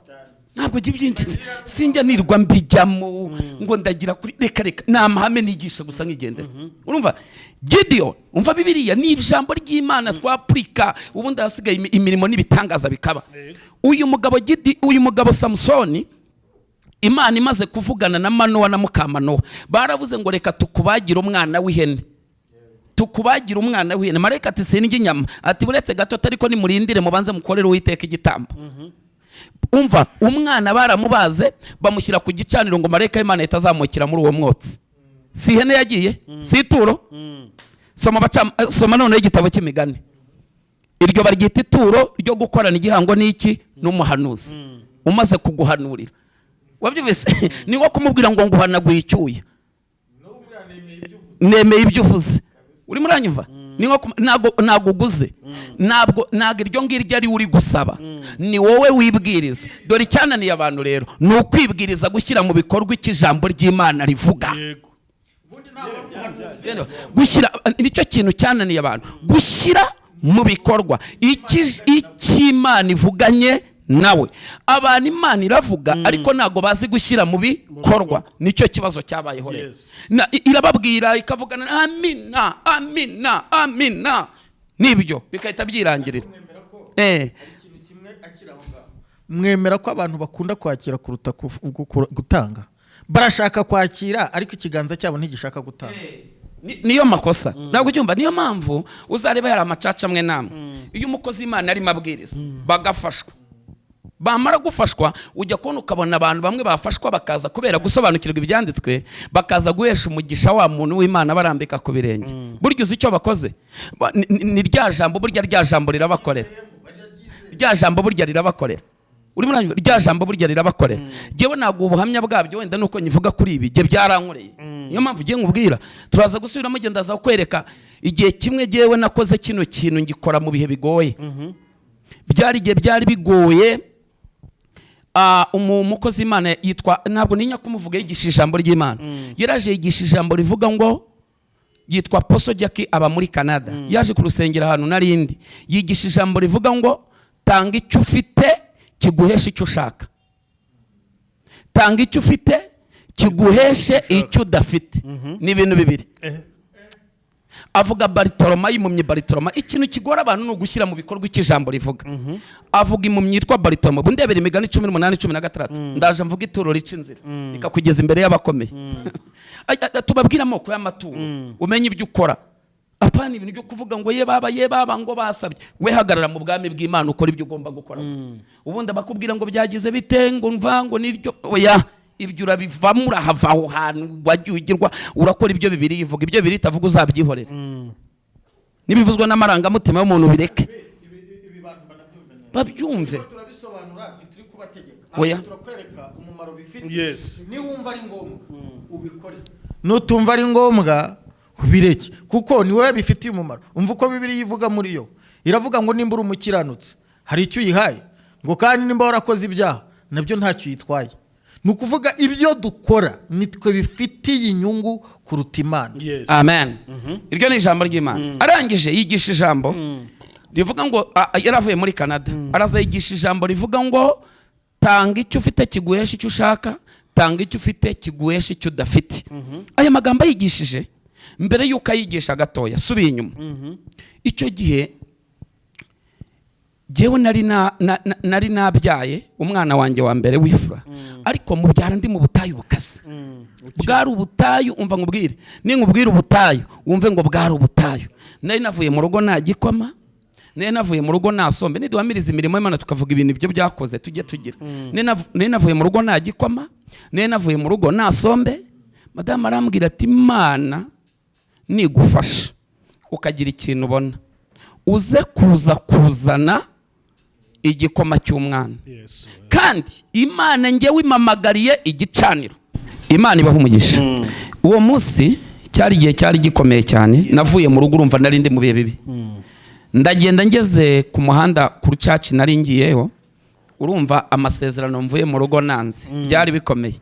Mura n'umukozi w'Imana umwe aramamagara, we yamamagaye kuri phone, amamagara ndi mu muhanda, arambwira ati mukozi w'Imana, nohereje, ntabwo ndayavuga umubare, nohereje 10,000 kuri mobile money, nohereje igikoma. Ye baba we, shuti yanjye nuzuye umwuka, ariko umenya ko atari umwuka aho ngo w'Imana, ni umwuka w'ibyishimo. Ngira ngo urabizi hari ikintu uhura nacyo, wahura nacyo bijyanye n'ukuntu kije ugikeneye, ako kanya ukuzura umwuka w'ibyishimo, amarangamutima yanjye barazamutse. Akimara kuzamuka ndavuga ni karabaye, ni 10,000, numvaga bikomeye. Reka rero ibyambayeho nahise nyakuraho nyashyira gutya muntu uza mu ipantaro inyuma. Naragiye ninjira muri church, sanga rero haje umushyitsi bari batumiye mushumba, sanga yatumiye umwaposo Jackie, kuko umuntu numubona nk'umuhanuzi jya umuhamiriza imbere y'abantu. Wo muri Canada, uramuzi, umuhanuzi ukomeye, turamushuje mu izina rye. Uri umuhanuzi, n'umuhanuzi w'Imana. Tugihura yarabwirije, abwiriza ijambo rivuga ngo tanga icyo ufite kiguhesha icyo ushaka. Avuga umugabo witwa Bartolomayo uburyo atagiraga amaso, impumyi. Aravuga ngo yarasakuje abantu barayicecekesha, ngo ariko ikoresha icyo ifite, ngo kiyihesha icyo ishaka n'ikidafite. Ngo ako kanya Yesu ngo arahagarara, ngo araza ayihereza amaso. Avuga ukuntu Imana ngo araza arayibwira ngo humuka, arayihumura kuko yakoresheje iki? Umunwa. Amaso yo nayo yari afite. Ngo birangiye aduha ubuhamya, aratubwira ati gereka mbaho ubuhamya bwanjye mbere yuko njya muri Canada. Imana yarambwiraga ngo nzabwiriza ubutumwa. Yambwira ngo nzabwiriza ubutumwa, mvuga ngo Imana ubutumwa nzabubwiriza nazi gutandukanya Yohani n'umwana na Yohana umubatiza. Aravuga ngo nubwo nabizi kubitandukanya, ngo ariko ngo ubu kano kanya ngo shobora no kubimenya nabyize mu ishuri, ngo ariko narangiza singira amavuta yabyo. Arangije ngo afata imodoka yari afite, ajya kureba umukozi w'Imana wagendaga n'amaguru, wari ufite amavuta we adafite. Wibuke ko Nerisha yatemaguye ibimasa. Arangije aragenda avuga ati mukozi w'Imana, reka nguheshe umugisha, nimara kuguhesha umugisha wigendere, jye nta kibazo, ujye ugenda muri iyi modoka, jye nta kibazo. Ayimuhaye, wa mukozi w'Imana na wa marangamutima arazamuka, aramubwira ngo mva nkubwire, pfukama. Aravuga ngo Mana yo mu ijuru, ibindimo nibikore transfer, nibyinjire muri Jackie. We yarakeneye iki? Amavuta. Yesu we yamusabiye umugisha, amusabira umugisha, bimera nka za mbaraga z'ikiguzi, za mbaraga zimwe Dawidi yatambaye kwa Oronani. Warahageze hariya ku irembo ry'Iburasirazuba rikinze, rimwe Kristo azakingura ubwo azaba ageze ku musozi wa Irayoni. Arangije aravuga ngo Mana nibikore transfer. Aposo reka kugenderero, ageze iwe muri we ngo yumva ibintu bitangiye guhinduka. Yaje kurira indege ajya muri Canada, aragenda birarangira, habwa ubwene gihugu birarangira. Imana imugarura gukorera Imana muri Afurika. Avuga abantu bakomeye yahuye nabo, aravuga ngo igihugu cyose ashatse kujyamo asanga itike z'indege zishyuye. Imana imubwira ngo ya modoka yaravuze, avuga urwego agezeho. Ndavuga numva wa mubyeyi we uramutse ucitse, sinibutse ko navuye mu rugo agabebe kadafite icyo konka. Nega amatwi, ibyo babyita gushyira mu bikorwa. Ndavuga ni ubuhanuzi n'ubwanjye. Ndavuga ni rero ngiye kubomora ikirere cy'ubukire. Ntabwo bino bintu utarabihagararamo ngo ubigize. Abantu bamwe batinya kuvuga. Ndavuga ibyabaye byabereye mu ruhame. Naravuze ni iki kirere ndashaka kukibomora. Ndavuga ni Imana yagiye impa amasezerano ngo nzajya gukorera Imana hanze, ngo nzavuga ubutumwa, ngo nzajya nzunguruka. Ese nzazunguruka gute? Reka nihuze n'igicaniro cy'uwazungurutse. Nafashe kagafu narisigaranye nka kwa mukecuru y'Isarafati, abami ba mbere 17. Nafashe rya 10,000, ntabwo ari muri fundraising, yararimo yigisha, ahubwo yanahesheje umugisha abana baha amafaranga. Ntabwo yaraje muri fundraising, we yararimo yigisha, arimo aduha ubuhamya. Ariko ndangije jye bunkozeho, nihanuye, niyavuze ngoma. Ntabwo nigeze ngaragaza, ninjye wari uyoboye iteraniro, bari bamaye kuyobora. Sinigeze nibuka ko ndi bugura isombe, sinigeze nibuka ko ndi bugura igikoma, sinigeze nibuka situation nasize mu rugo, sinigeze nibuka byabibazo. Navuze ni kuno mwana mu bibire wenda aje azanywa amata y'abami, uwo mwanya nafashe ya 10,000 ndagenda nyishyira ku birenge bya wa mubyeyi. Ndavuga ni mama, uvuze Imana, uvuze gutanga icyo ufite kikaguhesha icyo udafite. Njyewe nanze icyo afite, nanjye nikimeshe icyo nafite. Ndashaka gufata kuri uyu mugabane ukuriho. Aya mafuta ubwo hanuraga numvaga bino bintu ari ibyanjye. Ye baba we, umubyeyi yashyizeho ibiganza arambwira ngo Ernest, nonaha ibirere by'umugisha wawe byose ndabifunguye. Genda ujye mu bihugu aho nagejeje ubutumwa, uzagenda ubageze. Yasabiye umugisha, avuga amagambo akomeye arayatura. Iryo joro naratashye turaburara dufite uruhinja. Mbaza ngo wasaruye ute rero? None se uretse wenda ko bimwe utajya unabivugira hano kuri kamera, iyo urebye ubona narasaruye cyangwa ntago nasaruye? Warasaruye. Iyo urebye ubona narasaruye cyangwa ntago nasaruye? Ndagiye ngo utangarize urugendo rwo ari rwo rwose nkora ni ibitangaza simbizi. Naba mvuze ngo ngiye Yerusalemu sinjya menya uko itike zishyuwe, ubwo ni bwa buhanuzi. Iyo mvuze ngo ngiye Yerusalemu nabiteguye nabipanze, sipfa kujyaho gutyo gusa. Ndategura nkavuga ngo nzagiye Yerusalemu, njya gushiduka ngashiduka nk'umuntu araje arambwiye ati mwanyemera nkazabishyira itike kugira ngo bwa buhanuzi busohore. Mvuze ngo ufite nk'ubutumire wenda nkagira n'ubutumire nabona wenda natinze ndi muri byishe nk'igihe mba nibereye mu masengesho, nkavuga ngo ufite ivuga butumwa wenda afite nk'igiterane mu Bubiligi, njya gushiduka ngashiduka tike yishyuye. Ejo bundi bwo ngiye mu France, ejo bundi nagiye kwishyura ticket, ngiye sanga n'ubuhamya n'ibitangaza. Iyo ushaka ibitangaza menya gushyira mu bikorwa ikijambo ry'Imana rivuga. Ndiko rimeze. Naragiye ngiye kwishyura ticket y'indege, amafaranga agena ari nyafite yanjye, mageze sanga bafite ifoto yanjye ya passport. Kumba ari umuntu wabimenye kugira ngo ubuhanuzi busohore gusa. Ndagenda barambwira ngo twagira ngo ahubwo tubwire urashaka kuzagenda ryari ukazagaruka ryari, passport yawe yo turayifite n'itike bamaze kuyishyura. Mu ngendo zose kandi ubona ko nkunda kugenda, murabizi nkunda kugira ingendo nyinshi. Mu ngendo zose ngira na rugendo nishyura. Numbaze sinzi uko bigenda, sinzi nuko biba. Ni bwa buhanuzi wa mubyeyi yamanuriye, wa mubyeyi wamanuriye. Wa mwana umwe wa Burayi agiye gutangira ishuri, yatangiye muri ya mashuri amwe bajya bita ngo ni amashuri meza. Ya mashuri meza urabizi hari amashuri bajya bavuga hano meza, si ngombwa gira, si ngombwa hari n'abatayazi. Yatangiriye muri rya shuri rimwe bita ryiza. Ese ryatangiye gute? Ni wa wundi wa Burayi ariko nabibi icyo bita iki imbuto. Haleluya. Wabyumvise? Nitaye ko agiye kuburara gutanga ikintu. Aburahamu kugira ngo agire umugisha ukomeye yatanze ikintu gikomeye. Itangiro 22:15 Imana amubwira ngo ubwo ugenjeje utyo nunyima uwo mwana w'ikinege nanjye no kuguha umugisha nzawe. Imana imuha umugisha ufite iki indahiro. Imana umugisha ufite indahiro ntushobora guhinduka. Aburahamu mu rubyaro rwa Aburahamu ni wasohotsemo abami, na Kristo avuka mu rubyaro rwa Aburahamu, kuko Kristo avuka kwa Yuda, Yuda akavuka kwa Yakobo, Yakobo akavuka kwa Isaka, Isaka akavuka kwa Aburahamu. Mu rubyaro rwa Aburahamu niho hasohotsemo iki abami. Iryo baryita iki? Baryita ituro ryo gukora igihango n'umuhanuzi. Ko n'ubuhamya.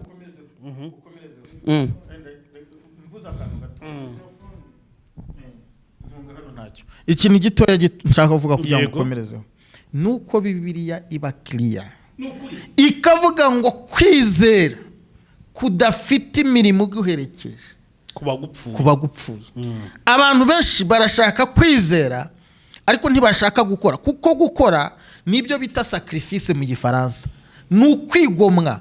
Gutanga si ukugira ibisaga, ahubwo nukwitanga, nukugira icyo wigomwa kugira ngo ubone icyo utanga. Ntago abantu bose batanga kubera ko baba bafite ibyabasagutse.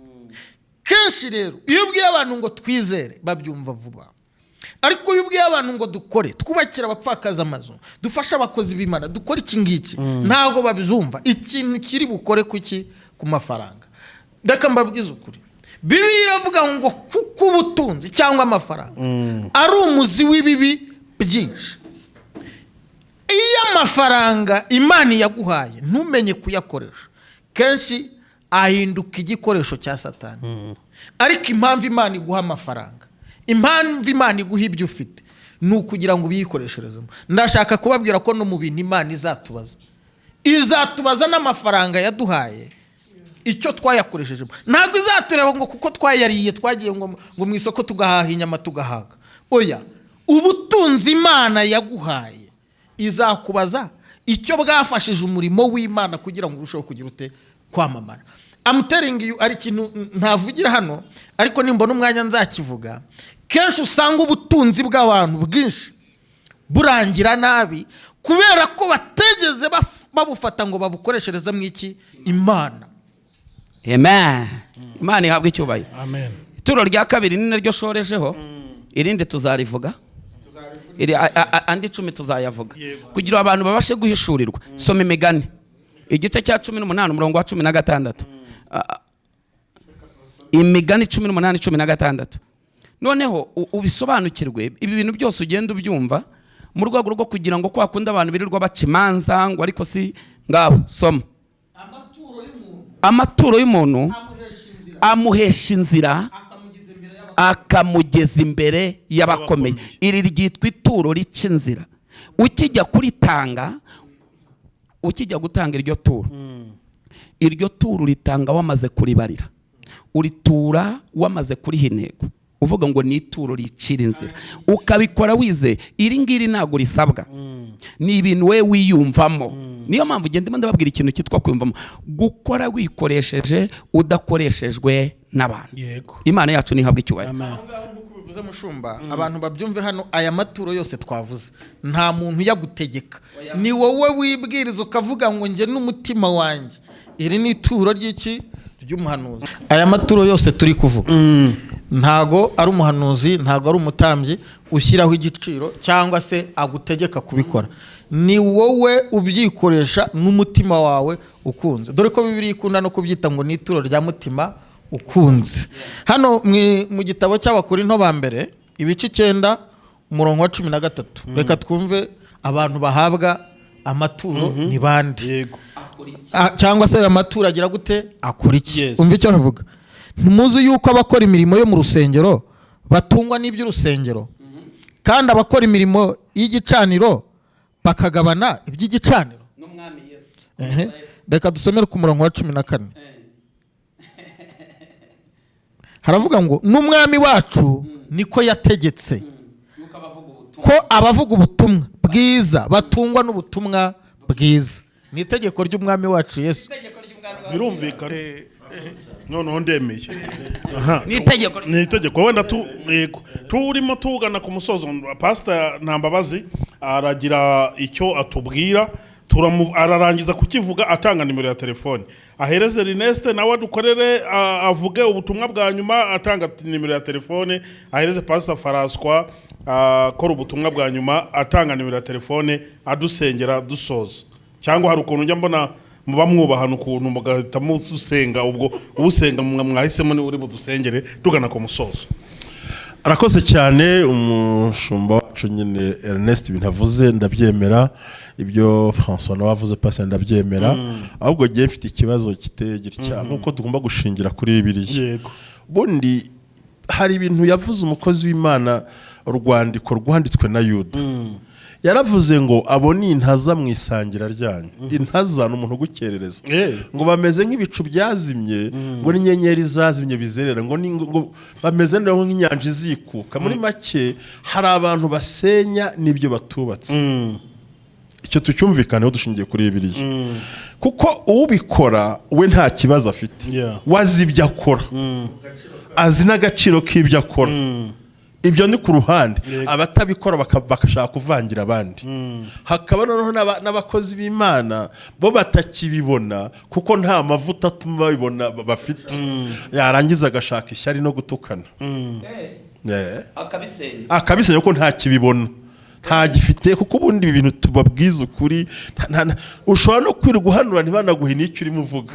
Cyambere nta mavuta asigwa atuma umuntu akubona akareba. Rero buri gihe umwuka w'ishyari wadutse mu bantu, kuko iyo atabibona akaba nta n'umwuka agira, ntasaba Imana ngo ahubwo arwanya abandi babifite. Ariko uwayatanze we azi icyo yakoze. Utabikora n'uwananiwe nawe afite impamvu yabirwanije. Gatatu rongeye gusoza ikintu gikomeye. Umuhanuzi nyawe nta kubwira ngo mpereze, ahubwo uhanurirwa we azi ibyo arimo, azi n'ibyo ashaka, azi n'inyungu izabikuramo. Rero ikintu kikisha abantu mu minsi y'imperuka, narabivuze umuntu umwe arangisha cyane avuga ati nta myuka itatu ikorera mu isi, ariko mu isi burya hakorera imyuka itatu. Hari umwuka w'Imana, hari umwuka w'abantu, ukwifuriza n'ishyari n'umwuka wa Satani, ukubwira ibitazabaho, umwuka usenya ingo, umwuka usenya itorero, umwuka usenya abantu, umwuka uvuga abakozi b'Imana, umwuka ugambanira amatorero, umwuka uhagurukira abantu, umwuka ujya kuri uwo ni umwuka wa Satani ushorewe n'ibitekerezo by'abantu bananiwe kujya hehe i Yerusalemu. Murakoze. Uruvanguro tw'icyo dukora ni iki rero?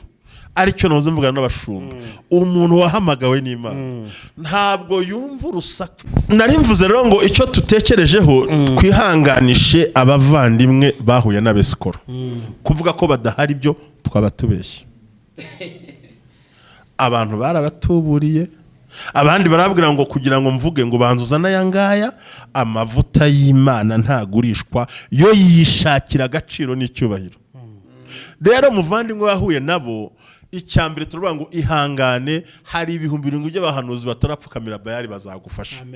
Kandi ubutaha ujye umenya ngo ndabaza nde, ndaganiriza nde. Mushingire ku ijambo umushumba wacu yatubwiye ngo bigenzuza ijambo ry'iki ry'Imana. Imana ibaha umugisha mwinshi cyane, ni nkuko mwabitubwiye, turabashimiye. Kandi umenye ngo ubutaha ikintu ukwiye gukora ni iki. Buriya musho hari abantu bakomeretse, hari abantu barira. Ikindi kinababaje tutavuzeho, kuba umuntu aguhaye ibyo wamusabye ntunamufatira umwanya wo kumusengera. Iki kintu kibabaza imitima y'abantu. Si amafaranga natanze, yarambwiye ngo nintange 600. Yego. Ati ikibazo si amafaranga natanze, ati kuko amafaranga ndayakorera. Ati ahubwo yarambwiye ngo mbere yuko nsengera ngo ni muhituro ry'600. Ati ndayamuha. Ati ako kanya najya muhamagara agakupa. Ati mari cyumweru muhamagara. Ati ukwezi kose kurashira muhamagara. Ati basi yakina yanyaka yarangiza basi akanansengera. Urakoze cyane. Ati ko atari ubisohoza ari Imana ibisohoza, icyo namushakaga ko ari ukunsengera. Nagira ngo dushimire Iyobokamana TV yatugejeje hano. Ibi nabyize impuguro bari bazikwiriye. Mushumba wakoze, natwe twe twumva tuganira. Reka babwire ngo icyo mukoze ikintu cyiza nuko abantu bahumure, Kristo aracyari ku ngoma. Kandi umenye impamvu yo gukora ibyo bintu. Nimero yanjye ni 0782554028. Imana ibaha umugisha. Amen. Soza hari ako muvuze gatoya, kuko urumva twari turi mu kiganiro, uvugiye abantu bahuye n'ibi bikomere, ariko ibintu by'ibiciro ngo uratanga ibi ntago biriya. Ni ahantu njya nkunda kubona muri Bibiliya havuga ngo tanga ibi. Hari ijambo rimwe rigaragara mu Bakorino, igice urwandiko rwa 2 Paulo yandikiye Abakorino, igice cya 9:6, haravuga ngo ariko ndavuga ibi ngo ubiba nyinshi azasarura nyinshi, ubiba nkeya azasarura bike. Ngo ariko umuntu wese atanga nk'uko abigambiriye mu mutima we, atinuba kandi adahatwa. Ubundi ikigoye ni kimwe, iyo ubikoze wemeranya n'umutima, ukabikora ubemeranya n'ijambo ry'Imana, ntukajya ubyongerera irindi jambo. Jya ugenda wizere kandi ubikora ugize gute, ubigambiriye, kuko gutanga ni ihame. Uko wabikora kose bizana umugisha. Sinavuze ituro rya 1/10. Igihe kimwe turi mu mujyi wa Elate, twari turi kumwe n'umugabo umwe atuganiriza amakuru y'igiterane yigeze ajya kubwiriza muri Amerika. Twari turi kumwe n'umwe Imana Dr. Paul Gitwaza, umugabo nkunda cyane. Atubwira agiye kubwiriza muri Amerika, abona ngo umugabo arasohotse. Uwo mugabo ngo agisohoka yari umugabo ufite amarasta, ngo ageze ku irembo acomeka itabi ngo aranywa. Ngo akimara kunywa itabi, aposto abaza umugabo yari agiye kwigisha muri iryo torero, amaze ati niko uriya mugabo ko turuzi uko mbonye avuye mu rusengero none akaba anyweye itabi. Aramubwira ngo uriya mugabo unyweye itabi ubonye ntago ari umukristo, yaraje aje gutanga icyacuma, ariko ntago yaraje aje gusenga. Bisobanuye iki? Nk'uko icyacumi kivuga ngo nitegeko ry'Imana Maraki 3:7 ngo nimubingeragereshe. Icyacumi nubwo wagitanga udakijijwe, umugisha bifate kuraza. Aya ni amahame y'ubwami, ni ihame ryitwa gutanga. Ariko ibi byose ukabikora ugize gute, ukabikora ubigambiriye mu mutima wawe, udahaswe kandi utinuba. Iyo winubye uba wamaze kubura umugisha. Nanjye shoje nkubwira ngo we wabikomerekeyemo, wahuye n'abandi bamwe na bamwe twagendaga tuvuga, wihangane, Kristo yiteguye kukomora. kandi witeguye kumenya ukuri, kuko turashaka kubwira ukuri. Ucurika amaso muri Bibiliya, usome Bibiliya. Gusenga konyine no kumva ubuhanuzi ntabwo bizagukiza Satani. Matayo 4 Yesu akajya amubwira ngo handitswe ngo Satani agira ijambo, ariko nawe urasabwa ibyanditswe ukanasenga. Ibyo bintu bizagufasha gutsinda. Usome ijambo ry'Imana, ujye wamanya n'umwuka wera uri muri wowe, ibyo wamanya n'umwuka wera n'ijambo niko kuri. Habwa umugisha n'Imana. Nomero yanjye ya telefone ni 0788 31 58 35 0788 31 58 Hari ibyo ukeneye gusobanuza kuri ibi bintu bimwe na bimwe tuvuze, kugira ngo tubashe kuguha ubusobanuro bwimbitse. Yesu abaha umugisha. ngira ngo bashumba barabisobanuye byinshi, ariko wenda nka conclusion, nk'umwanzuro, uhereye ukuntu twatangiye tuvuga ku bumwe, ariko ubwo iyo tuvuga ubumwe ni ubumwe bw'abakristo, ni n'ubumwe bugomba kuba hagati y'abayoboye amatorero n'abakristo. Ni nayo mpamvu twakoze kuri ibi bibazo by'amaturo no kubikomerekeramo. Tunavuga kuntu iyo hantu hari ubumwe amavuta amanuka, Imana isuka ububyutse. Rero nsoza nababwira ngo mureke tubumwe. Yesu ajya kujya mu ijuru, isengesho yasenze, tekereze ko ibintu yasabiye abigishwa, yarabasabiye ngo ni ukugira ngo bagire bate babumwe, ngo nk'uko nawe ari umwe nande na se. Imana ishimwe. Ikindi navuga kuri ibi twavugaga bijyanye n'ibitambo n'ibya cumi n'amaturo, ndayambabwire ngo ujye umenya aho biba. Hari umugani umwe uvuga muri Bibiliya kubiba iby'ibiba n'isarura, uvuga ko umubibyi yasohoye imbuto ngo zimwe zigwa mu nzira, nubwo ahanini hariya bivuga ijambo ry'Imana, ariko yavuze ko zimwe zaguye mu nzira, izindi zikagwa ku mabuye, izindi zikagwa mu mahwa, ngo ariko izindi zikagwa mu butaka bwiza. Niho wavuze karuti ukwiye kumenya aho ubiba. Imana rero itwigishe no kumenya aho ubiba. Jya umenya nimba ubutaka uri kubibamo nimba bwera. Banza ubugenzura ubwo butaka, urebe ese koko ubu butaka ngiye kubibamo hari icyo nzasaruramo burera. Nicyo navugaga. So reka tusoze dusenga, ariko ahanini dusengera ubumwe bw'abana b'Imana, no kugira ngo Imana iduhe ubwenge muri byose, inadusukeho amavuta mashya. Imana ishimwe. Mu izina rya Yesu Kristo turasenze, dusengeye itorero ryawe Data ngo ribumwe. Kuraho ibice mu madini, kuraho amacakubiri mu madini, mu izina rya Yesu Kristo. Shyira ubumwe mu bashumba, shyira ubumwe mu bakristo mu izina rya Yesu. Aho kugira ngo buri wese arwanye mugenzi we, ahubwo buri wese aharanire gushyira mugenzi we imbere. Niko Paulo yavuze, aravuga ngo buri wese naharanire gushyira mugenzi we imbere. Data mwiza, nyuma yo gusaba ubumwe, nsengeye abakomerekeye muri ibi bintu by'amaturo, muri ibi bintu by'ubuhanuzi, kugira ngo wowe womora imitima. Muri Yesaya 6:1 haravuga ngo misiyo yakuzanye ni ukubohora imbohe no gukiza imvune zo mu mitima, kandi ikindi ubashumbushe, kuko ufite byinshi mu kuboko kwawe. Iyo ufumba tuyuhaza isi. Uwiteka we, nongeye gusengera ubwoko bwawe kugira ngo buhabwe ubwenge buturuka mu ijuru, kandi nsenga nsabye amavuta, usukeho abantu bawe amavuta mashya mu izina rya Yesu Kristo. Amavuta yo gukiranuka, amavuta yo kwamamaza ijambo ryawe, amavuta yo kugukorera. Haleluya, mu izina rya Yesu Kristo. Amen. Nimero ya telefone wenda baranyibukije, ufite ibibazo ku byo twavuze ni 0788 35 38 35 0788 35 38 35. Yesu aduhana umugisha. Amen.